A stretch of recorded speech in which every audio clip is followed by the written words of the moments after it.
Oh, good. All right, let's go ahead and call this meeting to order, February 18th, 2026 at 6 p.m. Lisa, could you call the roll, please? Mr. Hostetler, Here? Mrs. Path. Here. Mr. Bowser, Here. Oh, good. Mrs. All right, McGraw, let's go ahead and call this meeting to order, February 18th. Mrs. McGraw. Here. And Mr. Sulik. Here. Okay. Is that okay? I think we're good. Yeah. All right, let's stand for the Pledge of Allegiance.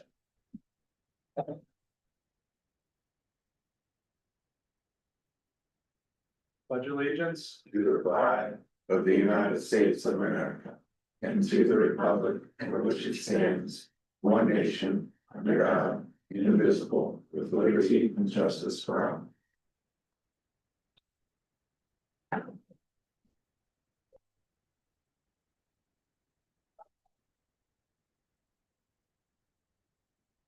All right, next, is there a motion to adopt the meeting agenda for this evening? So moved. Second. Discussion or changes anybody sees? Lisa, could you call the roll, please? Mr. Bowser, Yes. Mrs. McGraw. Yes. Mr. Sulik, Yes. Mrs. Path. Yes. And Mr. Hostetler. Yes. Okay, now we have the approval of minutes for two meetings, the organizational meeting on January 7th and the regular meeting on January 7th. So moved. All right, we have a motion from Laura. Is there a second? Second. Anybody see any corrections? Lisa, could you call the roll, please? Mr. Bowser, Yes. Mrs. McGraw, Yes. Mr. Sulik, Yes. Mrs. Path, Yes. and Mr. Hostetler. Yes. All right, thank you. Next on the agenda is district updates. So I have one business item and then two fun ones. The first one is the selection of a board work session in our agenda meeting on Monday. There was a mention of possible setting up a work session.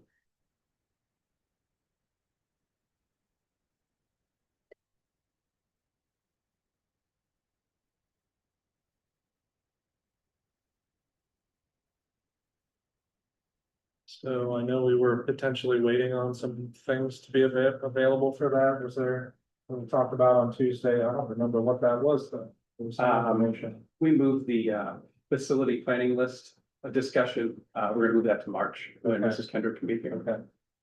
All right, so we could potentially do the first or second week of March, maybe for a work session. Putting on anybody's calendars?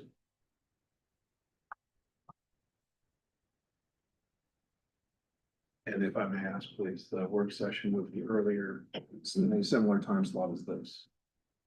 We can do whatever works for everybody. Sometimes we try to tack it on at the end of the day, so maybe like 3 or 4 if people are available.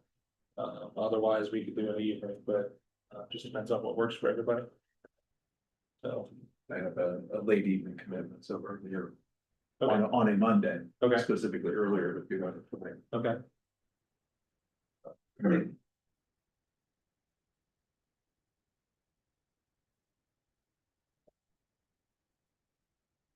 My schedule, I'm pretty. Okay.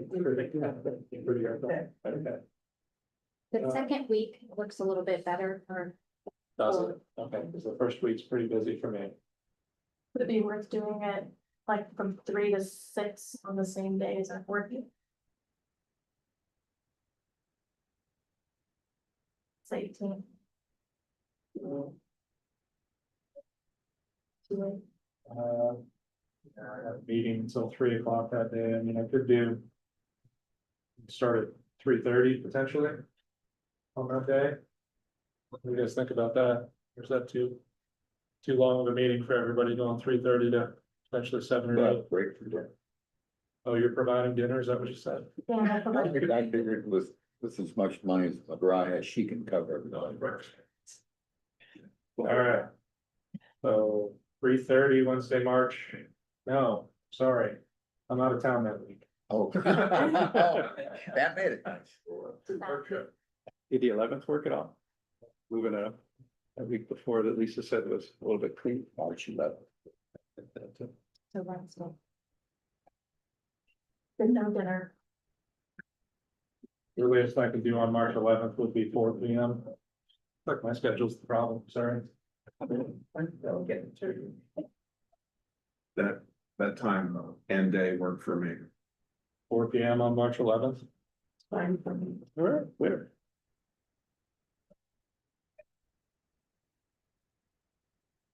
Do you want to do it here, or would you rather do it at in the PD lab at the elementary school?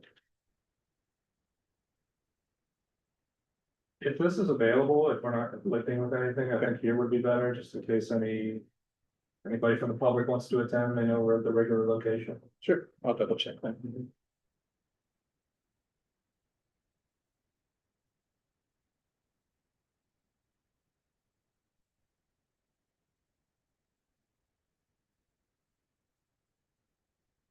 All right, so I'll get back with you then on the location for that meeting once I check the schedule for the library here on the 11th. Next, we have one of our fun items, a frequent flyer at our board meetings. Ms. Zelinski is here. She was selected by our central office staff as our Rookie of the Year. And the ESC did their education celebration and she was honored there. We had a nice dinner. She did not have to give a speech, even though she had one prepared. And if she wanted to give one tonight or not, she's welcome to. Really good. But I think Ms. Zelinski is probably the tip of the iceberg in terms of Rookie of the Years coming. We have a great staff. She was one of the first new teachers we hired at the elementary school, and it's helped us find a number of other teachers to join our elementary staff, and they do a great job working together. I'm not on TikTok, but I understand she does some great videos on there, school related. So if you are, look her up. I've seen a few of her creations. They're pretty fun. It's under my maiden name, so I'm harder to find. Oh my God, oh, we remember that. Alias, Okay. having that alias. So thank you for all you do. Yeah, We thank you. appreciate. I've had an amazing time so far. I really love it. And everyone I work with is really amazing. The support is like none other in this district, so very thankful. So far. And it comes out in everything you do. So Thank you. thank you for all you do for our little learners. Thank And then we also had Mrs. Suki, who was our teacher of the year. She had a conflict, and Mrs. Brown, who had our Lifetime Achievement Award. And they couldn't make it this evening. But we still appreciate them and they do a great job. We'll definitely be missing them as they go off into retirement, but we wish them nothing but the best. And next we have the spotlight, which is the high school.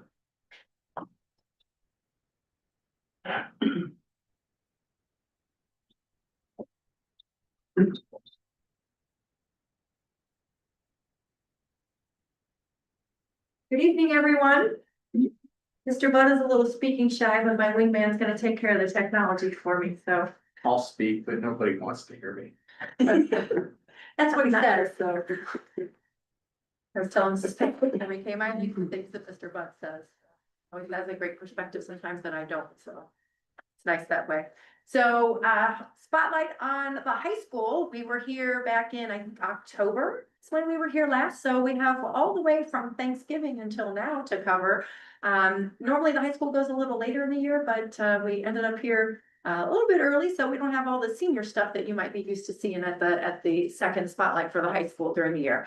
But back before Thanksgiving break, our National Honor Society sponsored an afternoon of fun for our students. We played dodgeball. And red light, green light of all things. That's what the high school kids wanted to play, was red light, green light, which sounds super odd, but Mr. Sens came over and was our DJ for that event, and Pastor Furno from Community Christian came over and worked with our kids and, played a little dodgeball, and he may have been super successful at dodgeball. So he had a great time, but we're always glad to have him here and, doing some things with our students and having a great time. And they, as you can see, the winners were up at the top there. They got the spirit stick. So here we are with that. Next, we had a canned food drive that was sponsored by our student council, And we took all of the food that we collected at our canned food drive and donated it to Lockwood Food Pantry. So everything that we collected went directly back to people within our own community. So we're super happy to be a part of that and to, help our students engage in the process of empathy and, for others and being involved in that process. So we were very, very excited about that. They did a great job. And as you can see, we collected quite a bit. So good stuff there. Speaking along the lines of community service, our Key Club went out for fall cleanup day that had to be postponed once due to rain, but they went out and did their fall cleanup for homeowners in the area. And they did a really great job, and we had some really great feedback from some people in the community who were assisted by our students. Then we get to Christmas time, and Mr. Fisk and Mrs. Stewart and Mr. Shens came over and took a peek at our doors, and we were able to pick some winners. So we had Mrs. Troyer, Mr. Davis, that's actually an heir, Mr. Davis and Mrs. Belknap for their winning doors. So really had a great time with that, and everyone on the staff embraced that, and we decorated the place. So it was very festive here. And as you can see, we had a little spirit week too, and you may or may not represent National Lampoon, so they had a good time with that. Also, along the lines of Christmas fun, the day before Christmas break, we had student council again sponsor some fun events. We had a Just Dance tournament in the theater and a three-point shooting contest in the gym. Had a great time with that. Damian Core, one of our JV basketball players, won the event for the 3-point shootout. And then we had Crawford, one of the Crawford boys. It's not Colton. The other one of the Carter boys. One of the Crawford boys won our Just Dance contest. So, but we had a lot of staff members were involved in planning that event. Mr. Glass kind of coordinated the entire thing. And then we had Mr. Hipley, Mr. France, Mr. Kane, Mr. Egan, they helped run everything in the gym. So it was really great. And along the lines of me, we have students when we do those events, they're on one floor in the building. We don't have them anywhere else in the house. So I have to have a little bit of order when we do those things. So one floor and one floor only. So we don't have anyone anywhere else. So also at the holidays, our choirs were very active in our community. They performed at the Porters Lakes tree lighting, the Coventry AARP holiday luncheon. They sang for residents of the Green Village Retirement Home and also performed at the Tudor House. Not on here, they were at, oh, that is on here. They were at the Akron Children's Tree Festival as well. So I had the pleasure of going down there and watching them perform there. So they did a really great job. And like I said, they were all over the place. And it was, they did a great job. We were very excited to share their talents with our community. They're absolutely amazing. Now we're going to get into some classroom things. We actually have representation from nearly every department today. Mrs. Kapalshani students in their U.S. history classes were using their knowledge of voting laws to determine if individuals could vote at certain times in history. So they had to use their problem solving skills to kind of simulate what that looked like. And, if they landed at X point in history, would they have been able to vote? So kind of simulate that as an option. So as you can kind of see in the picture on the board, we'll show you that. I'll get this presentation when we're finished to Mrs. Blau, so she can include it in your notes from the end. So we'll make sure that we accomplish that. In addition, we have Mr. Jameson students who were broken into groups, and they analyzed a poem called The Writer, and they had specific tasks, illustrators, discussion director, highlighter. At the end of the period, they presented to the larger group. So, that involves collaboration, communication, all of those journey of a common things that we try to make sure that we're instilling in our students every single day. Our math students in Mrs. McCauley's group, they had mathletes, and they used a Saturday to compete using their critical thinking and problem solving skills at the Start State Mathematics matchup. That involved Jackson Anderson, Cody Basinger, Ethan Blackmer, Shelby Carmichael, Jins, I can't say Jins' last name, he's our exchange student from Norway, Austin Rose, Rebecca Sulik, and Yvonne Vasic. And if you missed Jens at the basketball game yesterday, he was all draped in an American flag with an American flag cowboy hat and sunglasses in there. I said, you have to send a picture to your parents right now, and look, and he goes, America, like Mary snores. I'm like, yes, you do, Jen. So he's super fun. So Mrs. Parker's class, we're making Christmas cookies. They worked hard to do that and had fun eating the results, of course. Mrs. Parker really makes everyday life activities super, super fun for her students. And, we love as a building getting to participate in those things as well. And in a few slides later, you'll see her students actually delivering hot chocolate to the staff. So that was fun as well.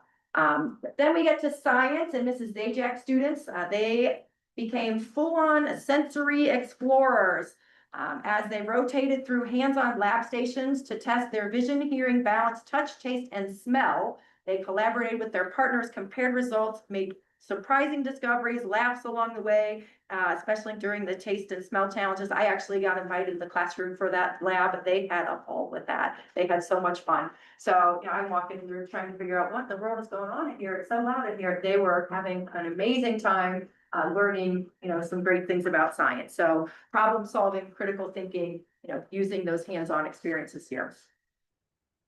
We also have financial aid and college credit plus informational night. That was put on by Mrs. Ferentz and Mrs. Corner.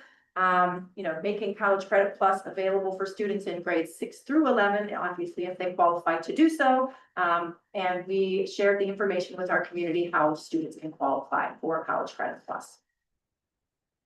Our National Honor Society has had 2 blood drives since the last time we have seen you, and these blood drives have been amazingly successful.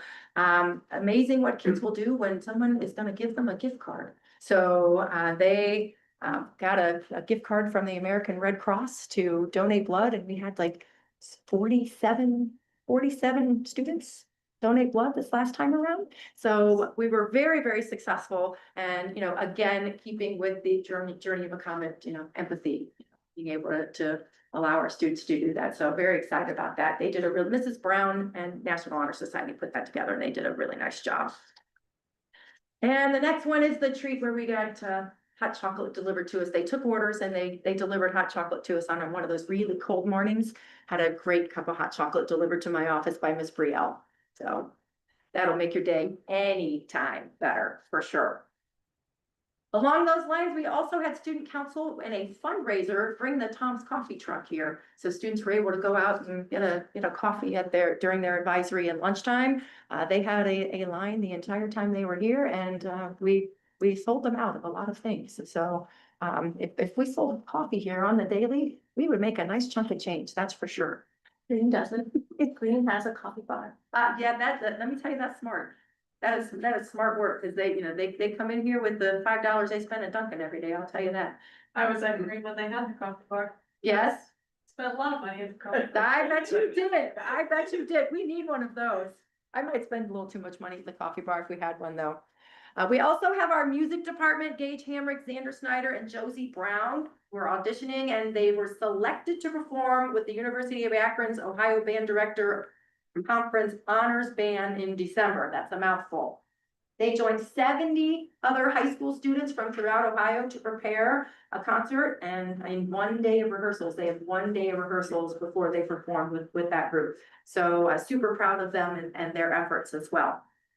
Now, the next slide, this is actually one of my favorite things because we just randomly chose students. We made a spreadsheet of the students who had missed less than 4 hours of school and who were on the honor roll and just put them in one of those like randomizers, like a spinning wheel thing, and went live on the announcements. And those students received a Dairy Queen Blizzard a week for a year. And so those were given to us when Dairy Queen opened, and those kids were super excited. And a few of them will come in here every week and tell me which flavor Blizzard they tried this week, because they get a free one every single week. And so those students are students who either miss less than 4 hours of school in the second quarter of the year, or the first quarter of the year, or they were on the honor roll. So they were very excited about that. That was the second group we had. We had a couple different groups that got Blizzards for a year. They were very excited about that. So if Dairy Queen's listening, it'd be really great if we could get a few more of those, because the kids are wondering when the next drawing is, and I don't have any of those left. So but they were very, very excited about that. So We have had some very exciting news here just in the last week. We had our esports students qualify for the state match. Our premier team, they lost, actually just last week they lost, and our club team participated today, and that was Lorena Vaught, Cam Chavez, Lee Bekaleski, and Aiden Stemple. That's the club team. They actually participated today, and I tried to get over to Mr. Glass to see how they did, and I don't have that answer yet, but their match, their state match was today at 4 o'clock. So it was live streamed, so if you're in Parent Square or on the Facebook page, you can click that link and it should maybe take you to what their live match was. I went in that room, I will tell you, when they were competing last week. If you have never been in our esports room when those kids are competing, let me just tell you, the level of communication required to do what those students do, the level of collaboration, problem solving, critical thinking, like they have to think on the fly right now. And, you know, those kids who, you know, you see them in different places in the classroom, you're like, how are they doing that? And they just on the fly right now, just make those decisions and communicate with each other. Hey, I'm going here. Hey, I'm going here. And it is one of the most amazing things. When I was coming over here last year, it was one of my favorite things that I saw when I came to the high school. I'm like, I am so excited that I get to continue to see that. If you've never seen our kids play esports, it's worth a watch. It's truly brings me joy to watch them do. And we had a clap out for them last week. Had a clap out, had the band parade through the halls, and everyone cheered them on. It was great. So last week, we also had seniors, Sundays with seniors, and that was on last Tuesday. Mrs. Frieder came in and helped us make Sundays. And so we had the senior class, members of the senior class with Mrs. Linkovich and Mrs. Frieder. Kids could buy Sundays for $1 or $2, I'm sorry, $2, and proceeds go to senior class. So they came in and did that. We have another seniors, Sundays with seniors coming up this week because it was super popular. So they ran out of ice cream, so. They should go to the other schools. Yeah, not a bad idea, not a bad idea. I like how you think, Paige. So one of the last pieces here before we get to athletics is we talk about moving forward at CHS. So one of the activities that we have been really engaged in this year is working with our staff, administrators, staff, school counselors, Mr. Shen's, working on our course offerings and trying to get our course offerings a little more modernized, a little more appealing to students, off to try to diversify some of those course offerings. And so one of the things that I did was I built a spreadsheet and looked at all of the area schools that are similar in size to us. So like the new athletic league that we're going to, we're similar in size to all of those schools. So, you know, took their course offerings, divided them by department. So I could say, okay, so these are the classes that are offered in social studies in our area, science in our area, math in our area, and just kind of, so we could compare kind of where we are versus where some other people are. And then I threw in some outliers because, you know, why not?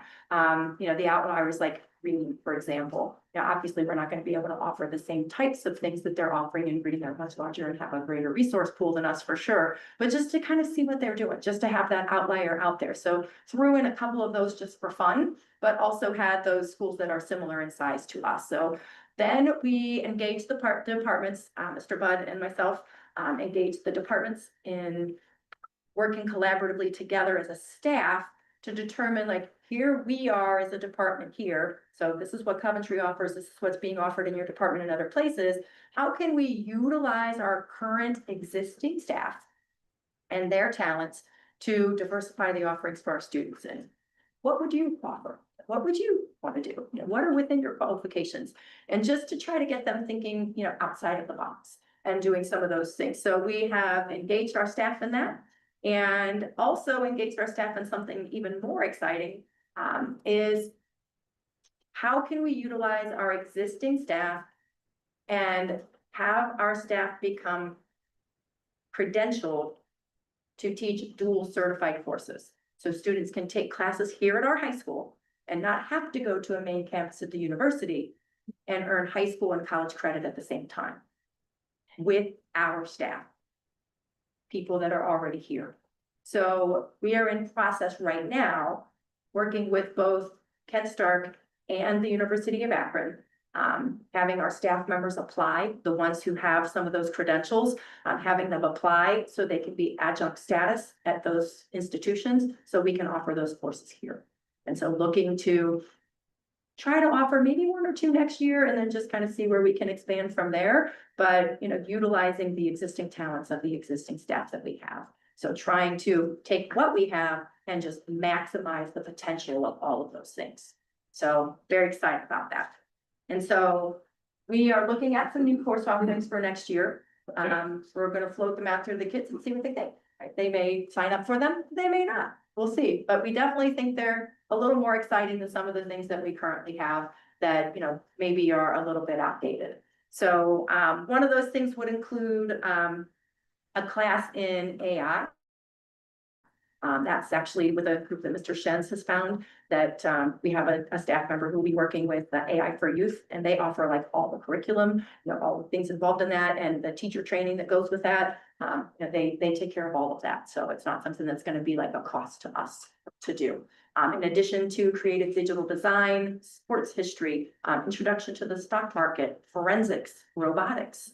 Those are things just to name a few with existing staff, with people we already have in-house. So what we add will depend upon, where things fit in the master schedule and what the students choose. So we're excited to give them the opportunity to choose those things. So, and then that next piece for dual credit that I just spoke about. So that's the last piece there. And again, utilizing existing staff to their maximum potential. So super excited about that. So winter sports. So these are just a few pictures from Media Day of all of our winter sports athletes.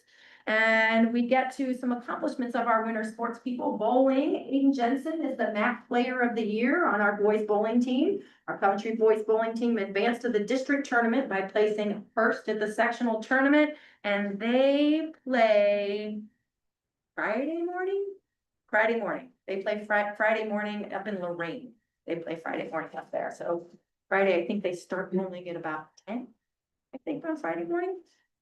And then our wrestlers, Evan Owen, had his 100th win this year. I got to be here for that. Very exciting news for Evan. Our middle school wrestlers were the MAC team champions. And in the center, there is a picture of where we have state champs, qualifiers, and plaques. All of those things are now in our wrestling room. So, we have the, basically the history of Coventry wrestling is now hanging in our wrestling room. Just something to try to motivate our kids and, to help them really to understand the tradition of Coventry wrestling. So we're excited about that. Mr. Kanega actually put that together for us and did a great job. And then we have Ms. Kayla Munn, new single game record holder she scored 43 points, 9 3-pointers in 1 game. That was a pretty big deal. And actually, Kayla right now, the Beacon Journal Player of the Week, that's also on our Facebook page right now. If anyone wants to go vote for Kayla to be the Beacon Journal Player of the Week. And then our boys basketball tournament game is next Friday, not this coming Friday, but next Friday at Cloverleaf at 7 o'clock is their tournament game. And our girls tournament game is Thursday night. So tomorrow night in Conneaut. So that's a little bit of a haul for us. Where's it? Conneaut. Conneaut at 7 o'clock tomorrow night.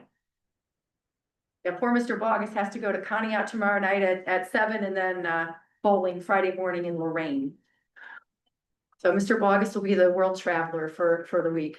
So, and then finally, upcoming events, I won't I won't say them all for you. I'll just let you read them. And again, they'll be in the PowerPoint that I send to Mrs. Blau that will be sent to all of you. So all those events will be there if you want to see them. So clearly we have a lot coming up. That's not even all of them. So when we talked about May being busy, I'm like, yeah, that doesn't even include half of May. So I'm a little concerned about that. So very exciting. So thank you for hearing out the high school tonight. We're super, super happy and excited to share all of the great things happening at the high school and really looking forward to just continuing to, finish out on a high note. Thanks to my wingman, Mr. Bud. Thank you, Mrs. Norris and Mr. Budd. If I could just, before we move on, Mrs. Norris mentioned Mr. Furno. When you run into Mr. Furno, if you could just thank him, he has just been an absolute gem. I don't even have the right words to describe. I ran into him at a basketball game and I mentioned we had a conversation about how I don't think he ever says no. And then he started giving me some of the examples of when he did say no, so he could be with his family. But he does everything for us. If we reach out to him, if we ask him for anything, he volunteers nonstop in the schools. But if you just run into him, you just thank him. He does an amazing job. The kids love him. I can't say enough good about the work that he does with us. And those would be all of the items under district report and special guests. Very good, thank you. Presentation, appreciate it. Okay, next up we have citizen participation. Guessing we don't have any. Okay, let's move into Board of Education comments and we'll start at the left of. It's amazing, this, going down through all the things, I'm trying to keep up with the writing and listening, same time. Speaking of the esports, have we gotten a plaque or a flag for the gym for their championships? We have one to the left by the visitor section, but I forget which year that one was from. For the esports. For the chess championship, the state champion.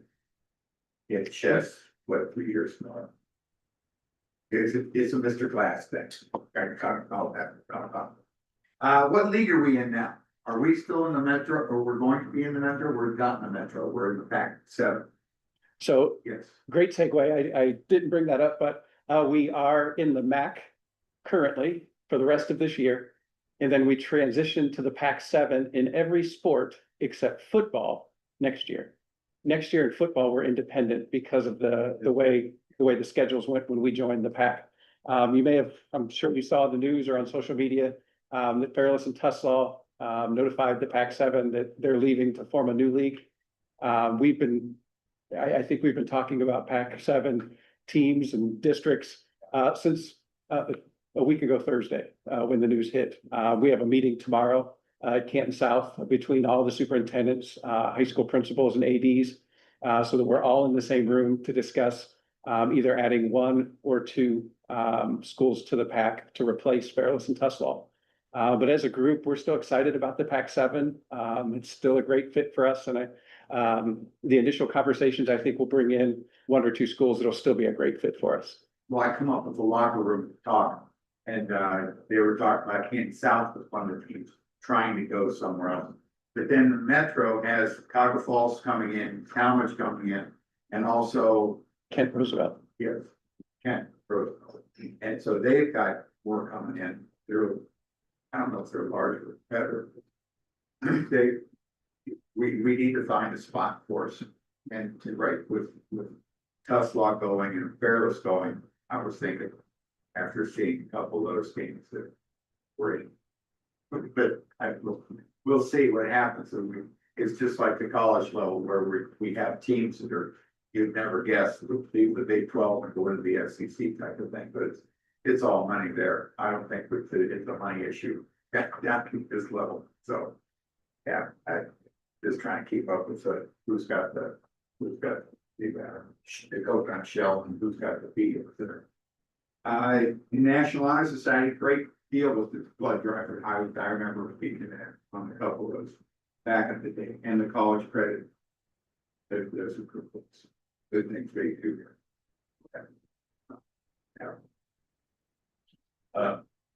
I would like to acknowledge the arts department's band and music. I've witnessed many of the events that have been shown, and also have received community comment and talking about music is the future. So it's kudos to the arts departments that are allowing kids to be kids and to enjoy life. Thank you. I don't have much to say for the presentation. Appreciate it. I always love to see what's going on in schools. And Paige, congratulations, nice job, and we're happy to have. I was asked by the, Lockwood Food Pantry to please express whenever I could at anything I attended, to express their appreciation to us for our support and the way that we communicate with them and cooperate with them.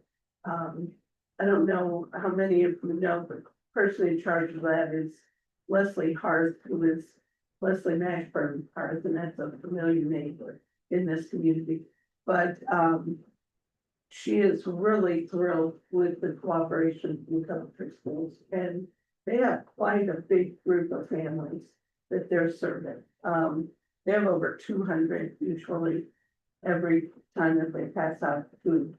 And their biggest, they need help. And they need people that can help them on, I think it's Mondays, they go to the food pantry, unload it and package it, and then on Wednesdays, they have their pass out days. And it's, I know some of our people have gone there and visited and helped actually, but, and someone talked to them about maybe having some students who went after school or something to help them package boxes to be ready for families. But they are serving families in our area, and it's quite an outreach. And we have, a couple of people that we know that have gone there and been so appreciative. So they're really grateful, especially the Coventry school. So I promised I would make mention of that. That's it. Congratulations to you guys, just fantastic. You have a great legacy to see ahead of you. The ladies that were also, Mrs. Susan and Mrs. Brown are fantastic people. Also, great presentation. So wrestling, I was here for a wrestling meet, and it's like a whole city that descends upon the school. I don't understand. I'm not a wrestling person, but it's just actually amazing. So I saw the whole list of everything that's in the wrestling room, but those of us who never have been in the wrestling room will never ever see that. Is there a way to show that in the gym somewhere, like a smaller version of something? It's like going back to the whole like Dan, Yeah. everything flags or whatever, something that we could say what the winners are. I don't know what that looks like, but maybe have some type of wrestling area in gym. Yeah, it's another way the community needs to see what you do. Yeah, I mean, esports as well, like if that's where they're gonna come in, then maybe that's something to do. And then for the teachers being dual, like, what did you call it? Dual credit certified. Dual credit certified. It's fantastic. So glad you're doing that. I know that would really help our kids be able to take college credit with staying here, keep our kids in the building. I love that idea. So good job. Great. Okay. One usually takes just a brief break in case anybody in the audience wants to take off and not stay for the business portion. We completely understand. I know it's exciting, but it's thank you. Thank you for coming. Thank you so much.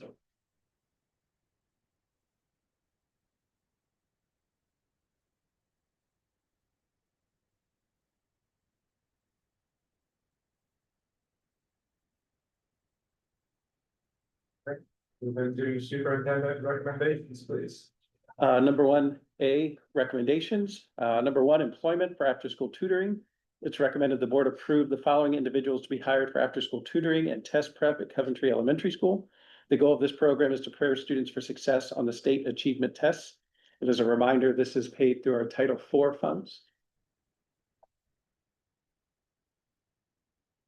Number 2, retirement resignation. This is one that I was hoping wasn't coming. Mrs. Brown does a phenomenal job in our elementary school, but it's recommended the board accept the resignation due to the retirement of the following employee for the position indicated, and that's Mrs. Brown.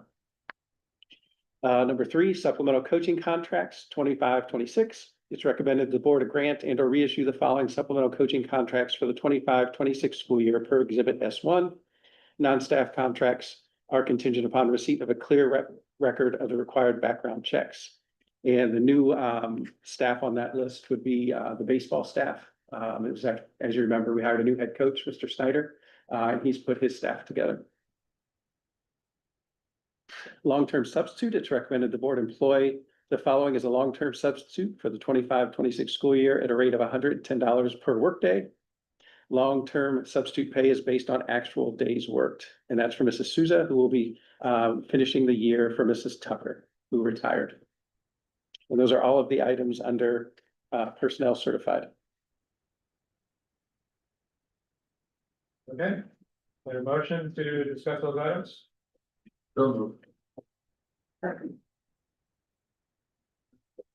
Questions or comments? Lisa, could you call the roll, please? Faster, Yes. McGraw, Yes. Yes. Pat, Yes. Martha. Yeah. Item number 2, personnel classified. A, recommendations. Number 1, substitute. It's recommended the board employ the following to approved classified substitute list, and that's Mr. Henline, who is a long-term supporter of the schools and a great ally, and a great ally to our district. Number 2 is resignation. It's recommended that the board accept the resignation of the following employee for the position indicated, effective 2/13/26. And that's Mrs. Shaw as a 7-hour classroom attendant at Coventry High School. And that was, she had an opportunity to expand a second job she had, and that was a better fit for her and her family. Number 3, employment. It's recommended the board approve the following for the position indicated, contingent upon receipt of a clear record of the required background check. That's Ms. Bennett as a 7-hour Coventry High School classroom attendant, Ms. Stanton as a 1-hour bus attendant, and Ms. Johnson as a 2.5-hour CES lunch recess assistant.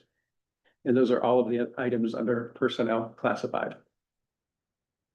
All right, thank you. Is there a motion? So moved.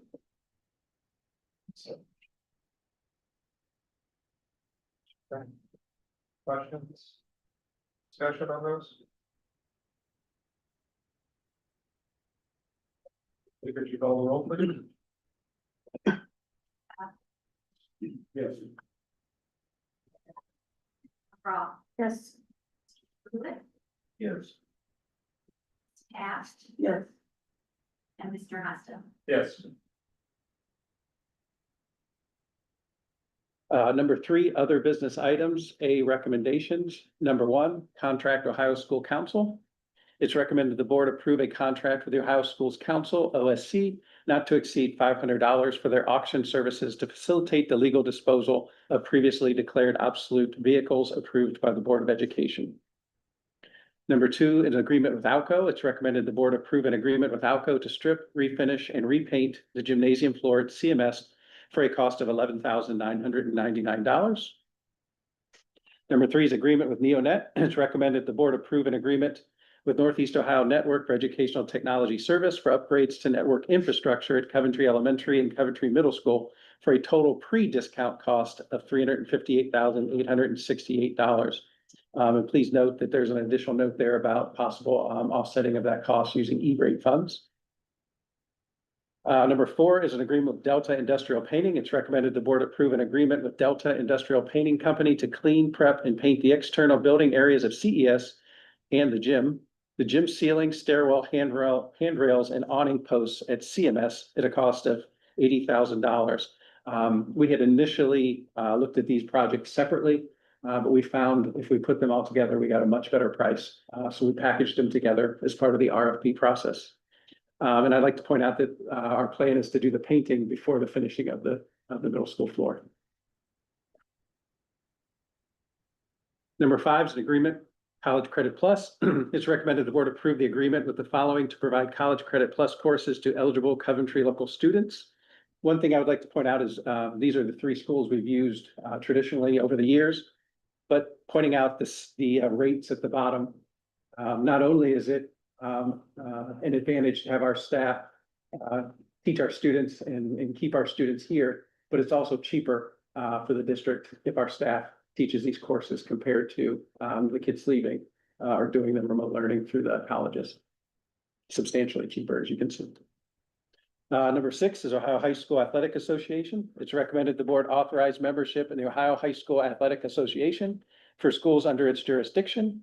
Schools eligible for membership are those that include one or more grades in the 7 through 12 level. It's agreed that these schools will conduct their athletic programs in accordance with the Constitution, bylaws, regulations, interpretations, and decisions of the Ohio High School Athletic Association.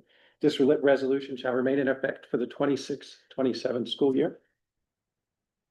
Number 7, accept donations. It's recommended the board accept the following donations. $300 for Miss Hanley's classroom from the Summit County Retired Teachers Association, and a flute for the CMS band from Miss Perkins. Number 8, to accept a grant. It's recommended the board accept the following grant. It's for $13,406, which will go to improve the camera systems on our buses. Number 9 is deletion of inventory, Operations Department. It's recommended the board approve the following deletion of inventory from the Operations Department. It's our 2010 Ford van. It's currently located in the Transportation Department, and I would say it's probably about 5 years past its lifespan. So I believe we got everything out of that 2010 van that we could. Number 10 is Coventry Middle School PALS fundraiser. It's recommended the board authorize the waiving of the invoiced custodial fees associated with the Coventry Middle School PALS December 13th, 2025 fundraiser. The event was significantly impacted by a winter storm that resulted in substantially reduced attendance and lower than anticipated fundraising revenue.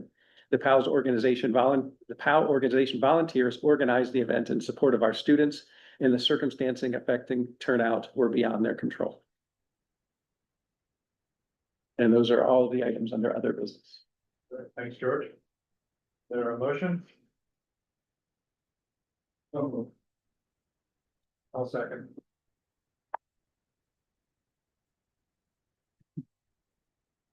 Questions about any of those items? Can you give some more information on the neonet cost to update the elementary school for $158,000?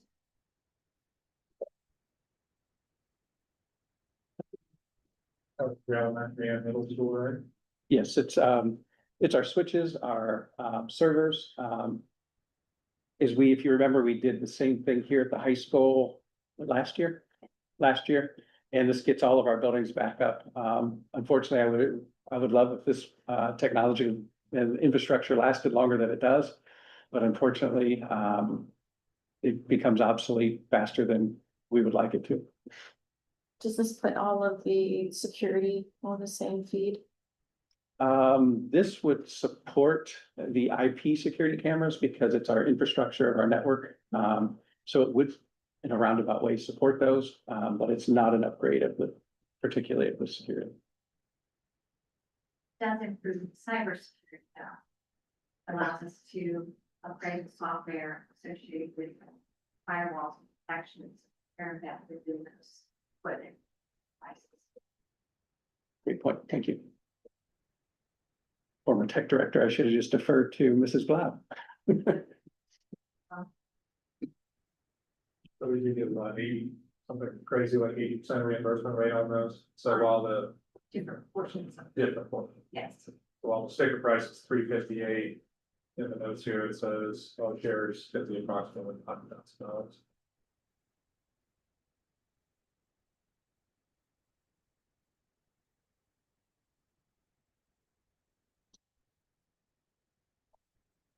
For the painting, is this a bunch of renovations happening at the middle school too? Like, are they gonna put windows and? Not yet. We have that on our master list for discussion at our March meeting to see if there are any additional items. These were just the 3 items from that list that we couldn't wait for due to scheduling, especially trying to stagger the painting and the finishing of the gym floor.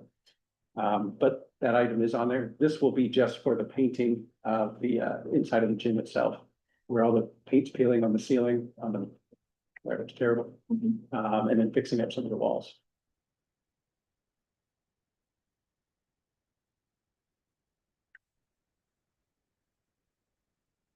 Any other questions? Lisa, could you call the roll, please? Mr. Falconer, Yes. Brawl, Yes. Cat. Yes. And Costa. Yes. One more thing real quick, and thank you to the Summit County Retired Teachers Association for their donation. For the classroom, it was awesome. And for food, that's nice. All right, move into treasurer's recommendations.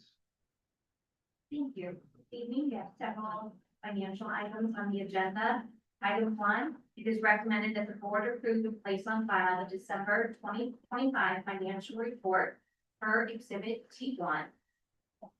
Item 2, it is recommended that the board approve and place on file the January 2026 financial report per Exhibit T2. Number 3, it is recommended that the board approve POs over 5,000 per Exhibit T3. Item 4, it is recommended that the board approve the resolution to accept the rates and annual amounts as determined by Summit County Budget Commission Certificate of Tax Levy dated February 2nd, 2026, authorizing the necessary tax levies and certifying them to the county fiscal officer per Exhibit T4. Item 5, it is recommended that the board approve the then and now per Exhibit T5. Item 6, it is recommended that the board approve the contract with Constellation New Energy to supply natural gas to the Coventry local school district as outlined in Exhibit T7. That concludes the first set of items, 1 through 6. Okay. So, don't see any attachments in board docs. I reviewed everything yesterday, but I don't know if you guys have access to the attachments in board docs or if you have to print them. Are you on your account? I did not sign in to my personal account, but past couple of months we haven't had to. Actually, you should see them on the public view too. Yeah. Anybody else? I didn't go in. I got it. Are you going to pick up the financial items over? It's just the problem.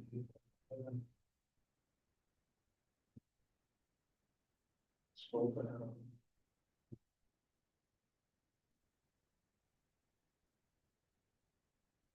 Yeah. So This happened to us before. it did, 5 or 6 months ago. Yes, but they weren't sure enough. But Sarah, you have printed out the, I had them from yesterday. oh, that's right. Yeah. Yeah, that was from yesterday. Right. Would you like me to review what we like to go over the 5,000? Yeah. Those, yeah.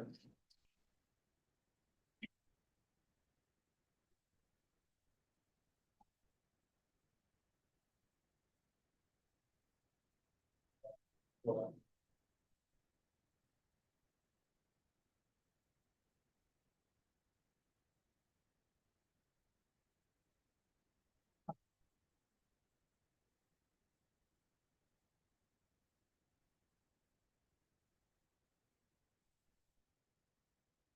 Okay, shall we start with the POs over yeah, 5,000? please. Okay, so on this month's list, we have reliable snow plowing. This would be the second blanket purchase order. The request is for 75,000. The next item is the multi-vendor for student transportation services. It is second blanket for these services. It is in the amount of 30,000. And the next one is also a multi-vendor. It's for maintenance parts and supplies. Second blanket purchase order, 15,000. Alco Chemical Supplies, and that is, this request corresponds with the contract that was talked about this evening to refinish and repaint middle school gymnasium floor for $11,999. Industrial Appraisal Company for an on-site inventory and appraisal services for $11,300. And I will just note that the board actually approved this in prior fiscal year, actually in 2024. And at the time we approved the contract in this same amount. And we knew then that we would be put on a wait list until the company could get to us. Well, time has come, our number's up, which I actually didn't, was actually true, that they had a wait list. I thought I just forgot about us. So our number's up. So I just wanted to, since it wasn't a different fiscal year, I wanted to have the board reconsider that and hopefully approve it again. Again, the same amount as it's originally. The next item is Add Venture, which is an automated external defibrillator unit for the elementary and the high school. The amount is for $6,394. Those are all general fund expenditures. Under food service, we have kitchen equipment repairs. This is the second blanket of school year for $7,500. Under Fund 034 classroom facilities, this is for the chiller repair, which I believe the contract has already been approved for the chiller. So this is just the associated purchase order that goes along with that contract for, I'll say this, $99,998. And then the next fund is our capital projects, which is our 070 fund. The first item is for the network upgrade for NeoNet, and the actual purchase order amount is $100,000. This also corresponds back to the contract that was previously discussed.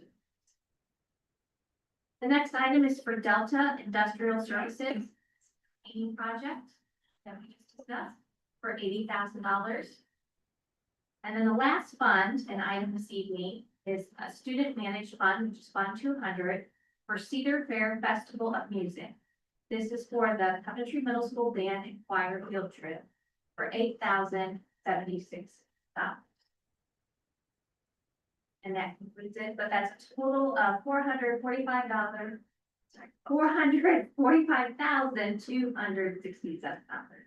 in requests. Thank you. Let's go ahead and move if anybody has a motion. On the constellation, what did we have before? Let's get a motion on the floor. Next question. So move. So, Thank you. All right, sorry, Dave, go ahead. no, there. On the AED, was there a training that went with that new, defibrillator? I don't believe so. I think they're the same ones that we have. It's just a miracle. We, when we were doing our safety reviews, we learned that we had, some areas that when we closed them down for when when different activities are going on, specifically at the elementary where we put the gates down, the AED was on the wrong side of the, so we needed to get one where people, if there was an emergency, could actually use it. So that was how these came about. Okay. And the then and now certificate, that was for sunflower, is that correct? If I remember correctly. Yes, That's correct. already already spent, but. Correct. That is correct. And it's for about $10,000. So that is going to come out of the $75,000 budget, hopefully we don't have a question. Yes, that's all. So the blanket POs are basically, we allow that much and if we don't spend it, then it goes back to the final people. Correct. Maybe move. Yeah. Actually, hopefully get us through the. I hope so. But how much is each time that there's a smell, a heavy smell, what is the cost of that?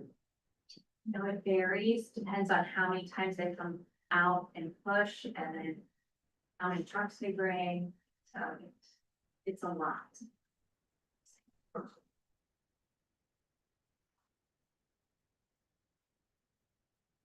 Out of curiosity, the blanket accounts, whether it's this one specifically or other ones, does the money reside in Coventry banks waiting to be dispersed upon receipt of invoice, or does it get, the gift card, it gets given to them and they give us back? No, it stays with us. Okay, so any interest garnered off of that, say it's in-house? Yes.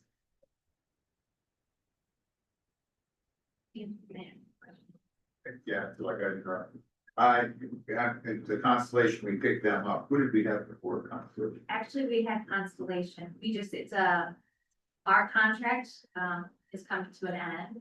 And so, it's kind of a renewal, but we're getting actually a better rate. So We're starting to go then. Quick. Anything else? Yeah. Any other questions? All right, Lisa, could you call the roll, please? Mr. Bowser, Yes. McGraw. Yes. Mr. Sullivan, Yes. Cap, Yes. and Mr. Hostetler. Yes. The next item, temporary appropriations and certificate of estimated reasons. It is recommended that the board approve the Summit County Budget Commission's official certificate of estimated resources for the fiscal year beginning July 1st, 2026, and the fiscal year 27 temporary appropriations, which shall govern the total appropriations by fund per Exhibit T6.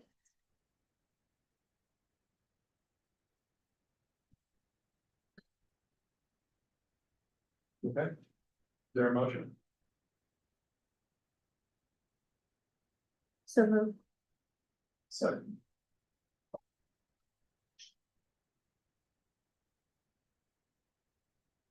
So we also have an attachment for that. I think Terry and I reviewed it already, but Terry, did you have the printout? I do. In case anybody else wants to see the appropriations? So, okay, so I'm done. Well, should I explain them? If you don't mind. Okay, so what this involves is actually for the beginning of next fiscal year. So as a district, in order for us to spend any money, we have to establish an appropriated amount by fund. That then is approved by Summit County Board of Commissioners. And it's kind of like an ongoing cycle. We have to have temporary appropriations in place before the fiscal year begins, so we can, pay payroll and pay any invoices and so on and so forth. But as the year progresses, those temporary appropriations become permanent appropriations, which you guys approved in the fall. If there are any changes or adjustments, if there's changes to how much we're going to receive from our property taxes, whatever it may be, then we have to revise and update those appropriations. And so it's just kind of this ongoing cycle and process that we do on a regular basis. So what you're approving in this particular recommendation is next year's temporary appropriations to start. The appropriations are based on the certification of estimated resources, which we actually receive from the county.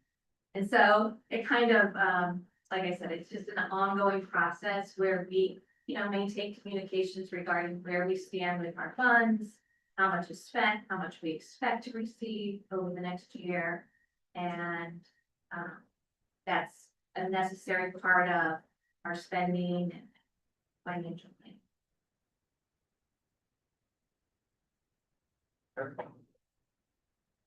Questions about that?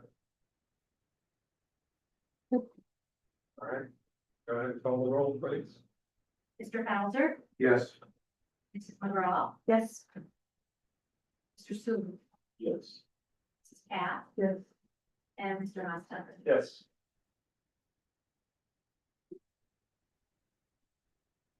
And the last item, everyone has a copy of it.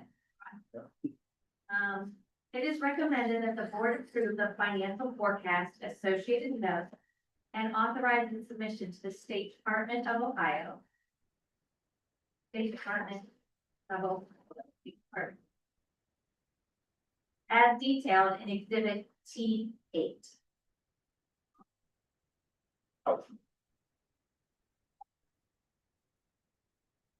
So moved.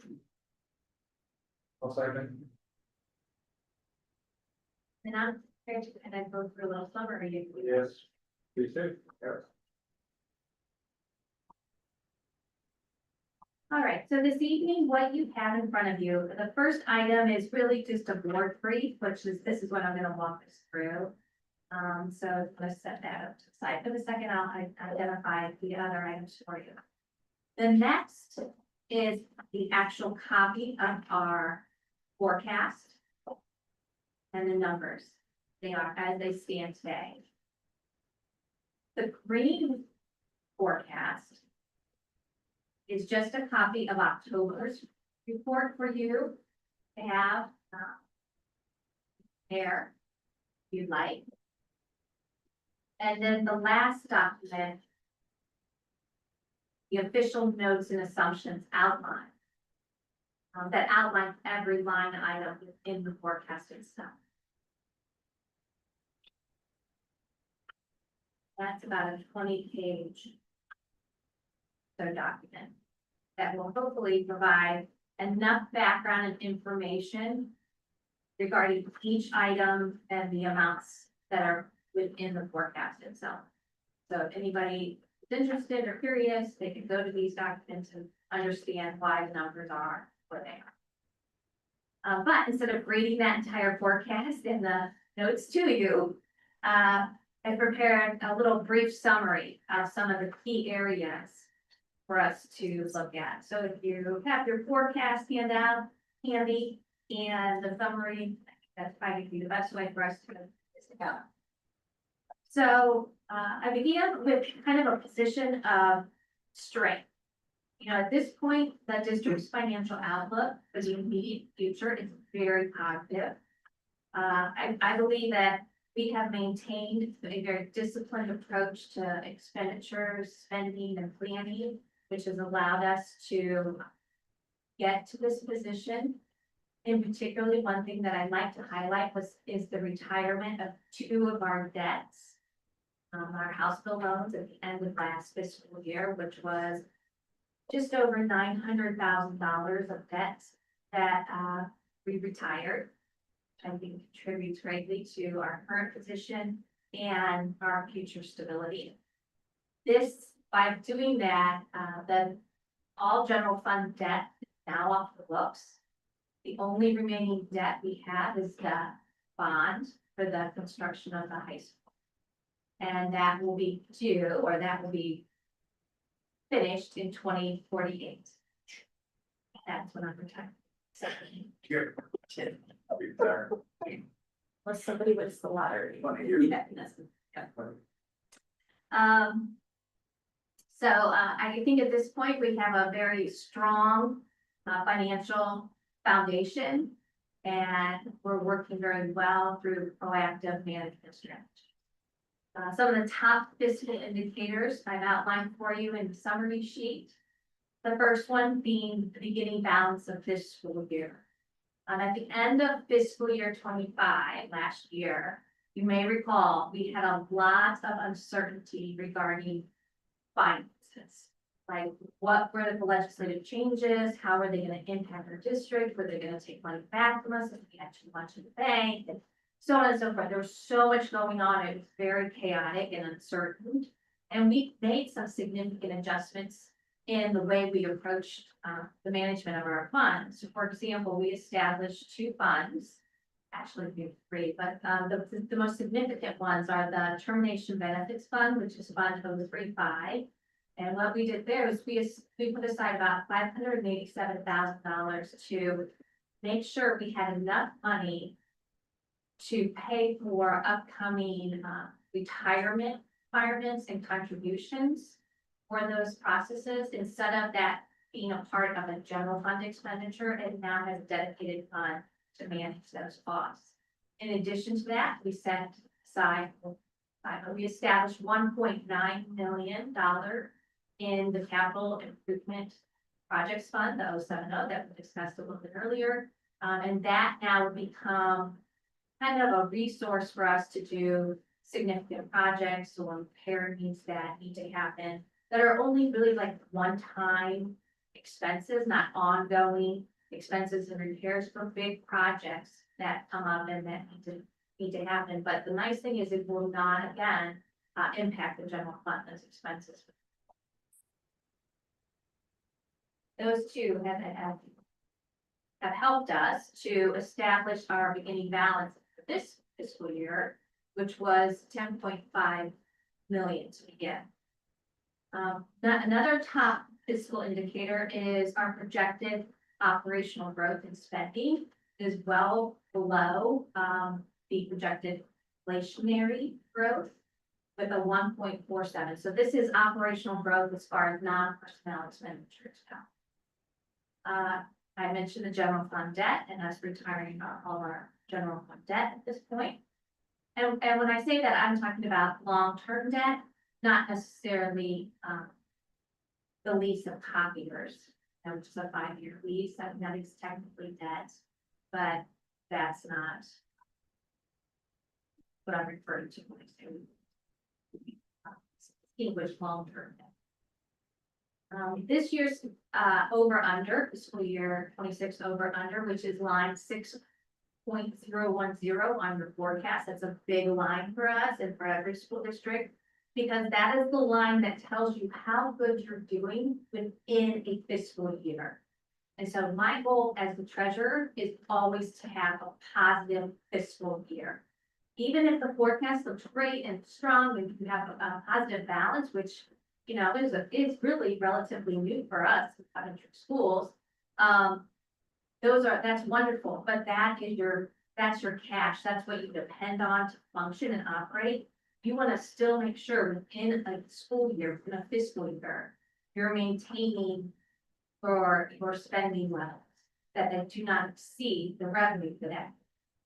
So I think, you know, this year, the over-under is very positive with hopefully, it's still at this point of projections, we've only had 6 months of actual data, but at this point, we're looking at a 1.9 billion over-under line. So that's great. And then the result of that is a fiscal year ending balance of 12.1. Okay, any questions about that particular section and our strengths? All right, let's move forward. Some key findings, the revenue flip. Our current stability is significantly jeopardized by a funding level imbalance by fiscal year 29. Compounding pressures of inflation by the expiration of our $2.9 million emergency levy may result in a very devastating downward trend of the district's fiscal health. Okay, so increasing costs. When talk about increasing costs, we're looking at the personnel services line 3.010 and line 3.020. So that's your salary and wages along with the associated benefits, healthcare, retirement contributions, Medicaid, all those costs are wrapped up into those two lines. At this point in time, these two lines represent 72% of the district's total expenditures or total budget. The issue that we're facing when we say revenue cliff is that in fiscal year 29, if we do not renew our 2.9 emergency levy, it will drastically reduce the amount of funding we have to continue to afford our salaries benefits. There's literally like, we're doing good, we're doing good, we're doing good, we drop. And part of that is because the state itself requires us to put in the forecast, the worst case scenario. So we have to identify the potential of not being able to review that levy. So people can see and realize and understand what the impact is going to be on us, even for a half a year collection. So fiscal year 29, that'll be the first half. We will lose, that school year, we'll lose a half a year collection of that emergency levy, which is really about 1.4 million, but it compounds with other things, which is why the deficit is higher. as you move forward and you continue to lose that levy, it grows. The amount grows, thus reducing our year-end balance.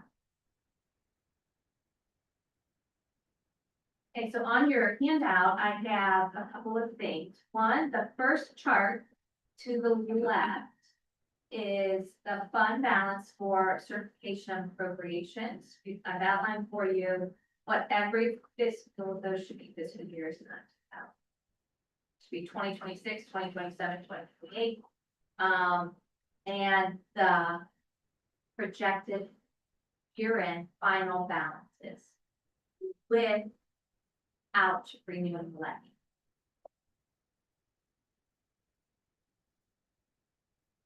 And then the next chart just shows you really where we've been the last 5 years of actual annual change versus our projected annual change. And I think the key thing to note here is the difference in the revenue.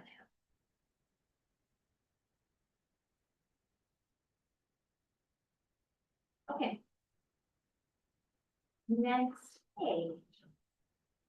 So, of course, our forecast is a great tool that we use and rely on often to help us make decisions regarding spending in the district. But it is a projected forecast. There are projections, you know, that even this year it's with the changing in the forecast is due now. We have less information to make our final determinations on what the year end's gonna look like.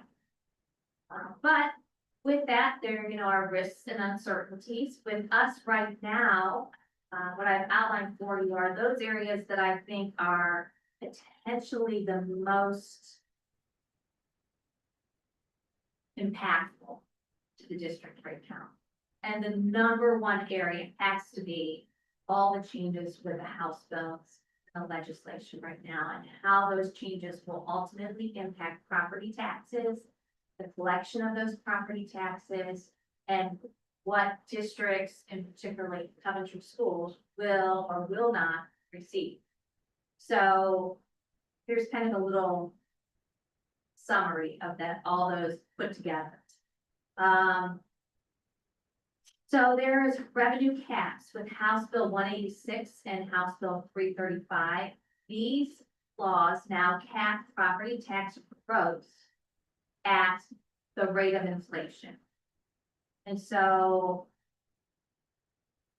to explain it kind of best of my ability at this point, in 2023, our community went through a reappraisal, and property taxes and property values skyrocketed, right? They went from reasonable to outrageous, right? Overall, the percentage of increase, valuation increase was around 35% for our area. Well, the inflationary cap at that time was about 13%. So since we were on something called 20 mil floor, which is the very bottom level of an effective millage rate, what the rate of which we can collect revenue based on property tax, right? Floor. When that growth from the property reappraisals took place, we saw a really good increase in what we gained as far as property tax revenue, because we were on the 20 floor, right? Well, now that tax will be capped, even if in 2026, when the next reappraisal happens, there is another 35% increase in property values in our community. We won't see that same level of revenue growth. Can't anticipate that or expect it, which we were not that high, but still, we have to stay at the inflationary cap time, whatever that should be, let's say again, it's 13%. So that difference in potential revenue, we will not receive. The next House bill that will impact us is House Bill 129. So recent changes to the 20 mil floor calculation will actually take Coventry off the 20 mil floor. So that's why for us to go to the floor, it took a very, very long time for us to get to the floor. Because for a very long time, those changes and fluctuation values, the district did not recognize or realize a lot of growth from that until we hit the floor. Because our millage rates were reduced so much over the years, we finally got there, and that gave us that little opportunity to gain realistically revenue. Well, now we won't have that anymore because of the House Bill 129. Right? So what's going to happen is emergency levies, which we have 2 of them in our district, are not a part, originally, historically, were never a part of the 20 mil floor calculation. So their millage rates were not included in that 20 mil floor millage rate, effective millage rate, okay? Now, with this new House bill, they will be. So that actually takes us from 20 mils to 29.35. Which basically means it's gonna be a very long time before we ever get back to the floor again. So we can never count on new revenue growth to the same extent that we have the last time. What also happens now, when you go off the floor, is House Bill 920 takes place. Which again is another way to reduce the effective rate of voted in property tax. So even if taxes go up, these House bills bring the effective rate down, so our district pretty much gets the same amount. No matter what the impact is on. Yes. Okay. Any questions about that? I know that's a light, now that's. Okay, so the next area, again, I just point out, which I think I've already discussed a lot, is probably the rising healthcare premiums. We have accounted for that somewhat in the forecast, but the ability to predict what those will be in a year or two, very uncertain at this point. So that is an area of concern for us, as well as the competitive cost of labor, and making sure we have the ability to retain, really high quality staff and through reasonable wages and so forth. And then lastly, the state funding validity of the Fair School Funding Plan. So our budget at this point relies on the 27 and 29 state biennial budgets. And the fact that at those points in time, we hope to see some adjustments for inflation factors and the inputs associated with that process. Again, with legislative changes, the Fair School Funding Plan, although it continues to be used and phased in as the funding formula for student funding in the state of Ohio, what has happened recently is they did not update input factors. Input factors are still based on the 2022 school year instead of something more current, which would have been 2025.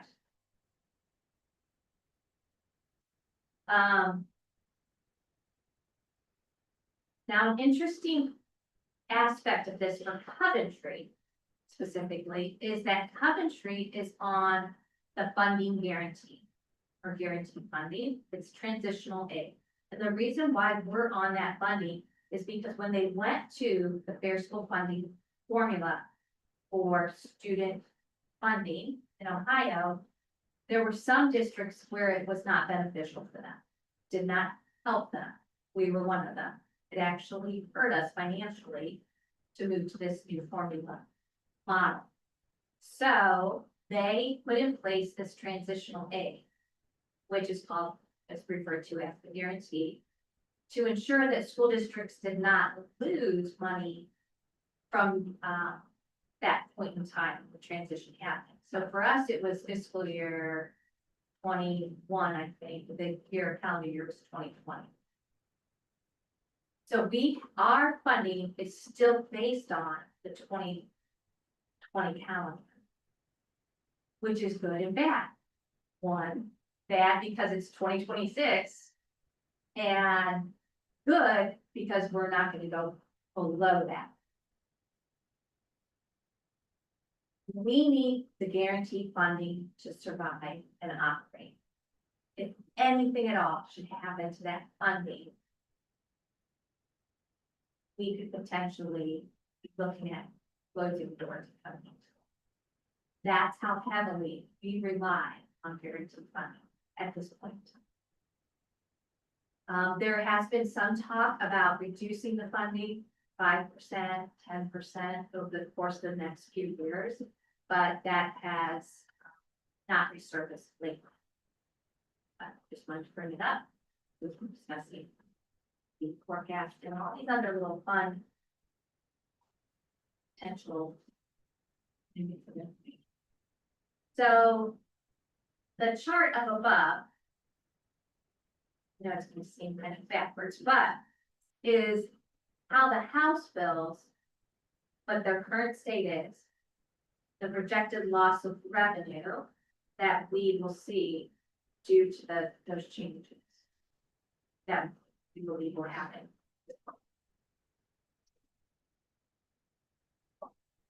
Okay. So how do we move forward? What are some recommendations and ideas? I've kind of outlined a few of them for you to consider. The first one, which I think is vitally important, is this spring, we need to make a decision on what we're going to do with the emergency levy that is going to expire. Do we put it back on the ballot? Another House Bill 96, basically eliminates emergency levies, really the name per se. So it will now be called a fixed sum levy, which I think people actually understand and appreciate a little more than the term emergency levy. But though now will be recalled, now called a fixed sum levy, we can renew this levy for a maximum of 5 years. Prior to the House Bill 96, you could put emergency levies in place for up to 10 years. So that's no longer an option for us, but it can be renewed for 5 years. There are some changes to the wording. The ballot language will be different. I believe the procedures and process for the board to pass 2 resolutions to put it on the ballot in the fall is still the same. I'm going to look into that and make sure that we are prepared to meet the timelines and so forth. But I think that's a decision and a conversation that would be really important to have at our March work session. The next item is for us to continue to maintain our very controlled spending for, although difficult sometimes, considering cost of utilities and how much those are going up, and it's just everything these days just seems to be getting more and more expensive, but hopefully we'll be able to maintain our growth goal spending level. And then strategic alignment, I think always has to be a conversation and forefront of our minds. And what I mean by that is to make sure that we're always aligning our staffing levels with actual student enrollment and student need. And so that is something that a process that we put in place probably back in 2018, 19, where we are constantly looking at the balance between how much personnel we have in place versus what our student enrollment numbers are. And making sure that we are not overly staffed or understaffed based on where our students are at, what they need. That's something we have to continue to do, which I think we have a really good system in place, and I look forward to having those conversations with administrators, continue the process. And then lastly, I just want to say that, you know, again, our district is in a really stable and strong fiscal position. And I think that's a testament to the support of our community, dedication of our staff, support of the board as we continue to move forward to maintain that responsible level of spending and planning. I think it allows us to focus on what's really the most important in Coventry schools, which is, I believe the focus has been the last few years especially, which is on developing a great quality programs for our students and opportunities for them to be successful educationally and beyond. So overall, I think it's a positive forecast. But you know me, I'm always thinking about what. And, but at least at this point in time, I think we're a little prepared for it. Any questions? I know that's the one. The emergency.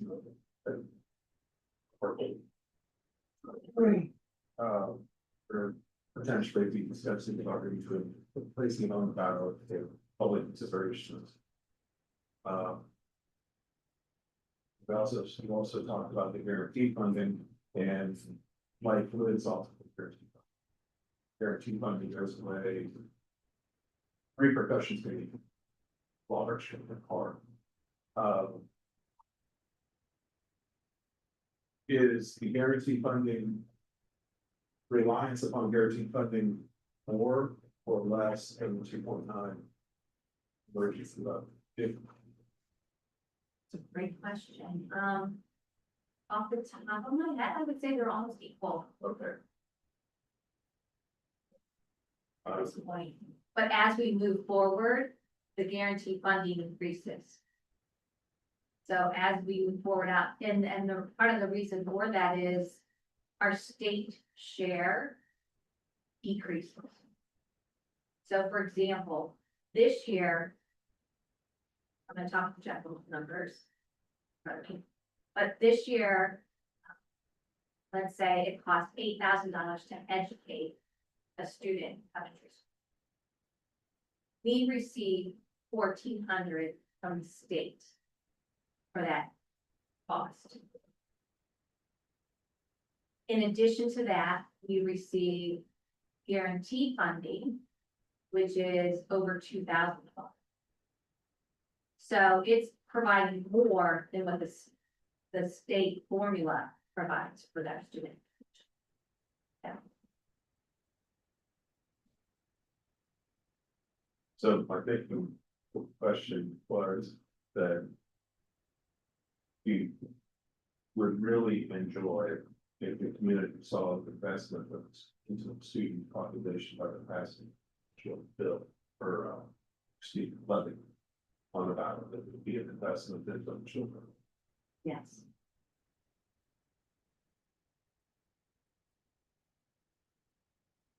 Thank you. Do you know approximate percentage of districts in Ohio that are guaranteed, like for the first, like is it 10%, is it 50%? Any idea? I don't know off the top of my head. I will say that more and more districts are falling onto the guarantee. Or some sort of guarantee. There's a couple of different guarantee models, I believe. But their goal was for everyone to go to formula funding. And it's just straight up, you're funded within the formula they created. Unfortunately, it just, for some of us, it just doesn't work out. And it really falls back to the age-old issue we have in Coventry, which is wealth of your community on paper versus loan funding.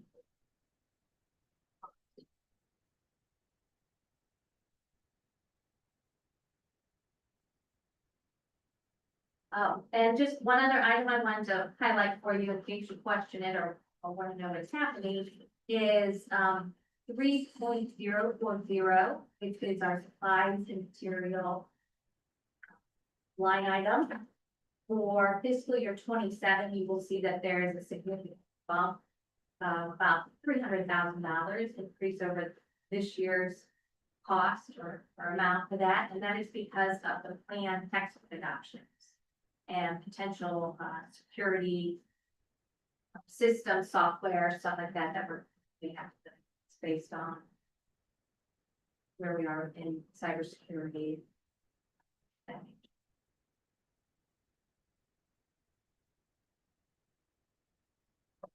Can I ask a question I probably asked before, but forgot the answer to? Okay. So this is an actual results from fiscal year 24 to 25 under purchase services. It bumped up by $1,000 from 2024 to 2025. That's only 3.030. Yeah. I won't call that almost $1,000 bump.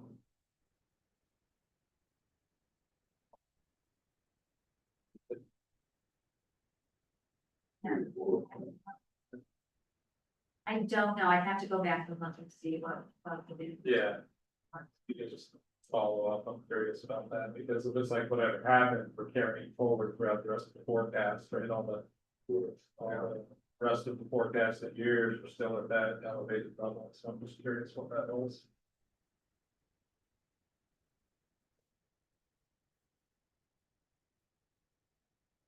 Got any questions or comments? You have a motion, I heard something.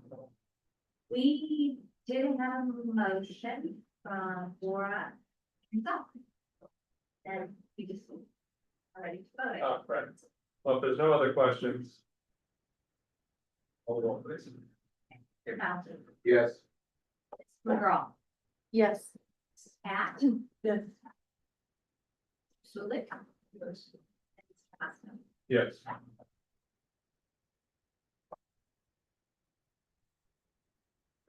That's all. Financial treasurer recommendations, right? That includes, yes, Okay. one board recommendation. Yep, that's up to me. Okay, so Board of Education recommendations. Item 1, resolution grade 3 testing paper administration. It's recommended the board approve the resolution allowing grade 3 Ohio State testing to be administered using a paper format to the people. So moved. Check. Any questions about that?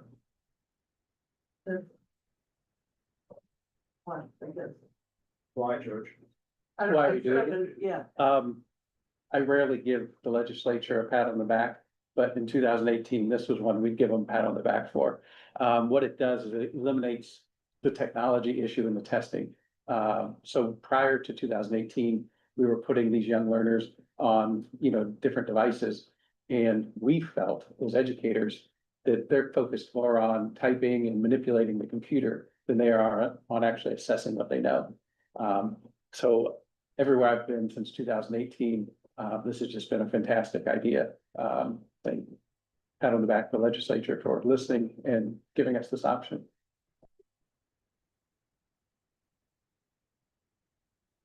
Lisa, could you call the roll, please?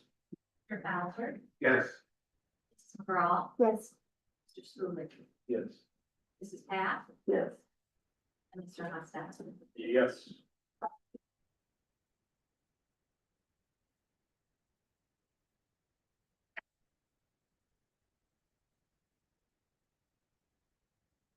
Okay, we are going to go into a brief executive session. I will make a motion to go into executive session for, I'm sure I got the right one here.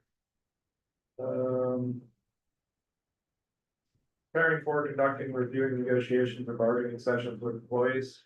Sounds like the one. For a second. Second. Aye. Yep. All right. Call the roll, please. Mr. Bowser, Yes. Mrs. McGraw, Yes. Mrs. Pat, Yes. Sulik, Yes. Mr. Hostetler. Yes. not expect any action after our executive session, so. Still back for a little while.